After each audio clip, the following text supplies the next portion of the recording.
Welcome back to America Decides. His name is Chris Krebs, appointed by President Trump as a top cybersecurity official, also the first Trump administration. But he drew the ire of the president in 2020 after he said that the 2020 election, which Trump lost, was secure. He's since had his global entry traveler program membership revoked. Just weeks ago, the president signed an executive order that set in motion an investigation into Krebs and suspended the security clearances of anyone associated with Krebs. And this investigation into what he did in 2020 was set in motion. Chris Krebs, we should note, is a CBS News consultant. CBS News Justice correspondent Scott MacFarlane joins me now. Scott, catch us up on all this and its implications, if you could.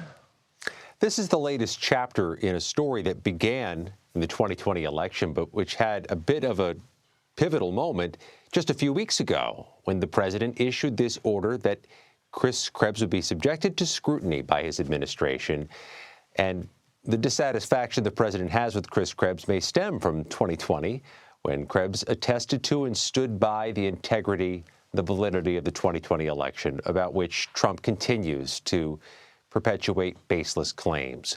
According to a Department of Homeland Security spokesperson, Krebs is now being denied access to that global entry system, which helps expedite international travel, because of a pending or potential law enforcement investigation. That's one of the criteria that can get you stripped out of the global entry program from the TSA, which means the Department of Homeland Security. This is a provocative move, to be sure, emphasizing a potential, if not pending, law enforcement investigation is quite a statement for a federal agency to make, Major, as you well know, especially with the Department of Justice.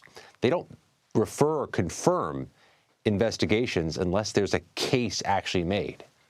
And Scott, this was raised at the time of that executive order, investigating what, under what statute, and what possible wrongdoing? And the critics of the Trump administration will argue this is a weaponization of the executive branch against a perceived enemy, that they are looking for something that may not exist, or that there's no predicate to understand that it does exist. This, though, has been a pattern from the president when he has a perceived enemy to name-check them, to call them out, with repercussions, Major. And critics of the administration would say this has a chilling effect, disincentivizing others from criticizing the president or the administration, so they're not subjected to this type of scrutiny and therefore less employable or potentially legally at risk. Scott MacFarlane, always a pleasure. Thank you, sir.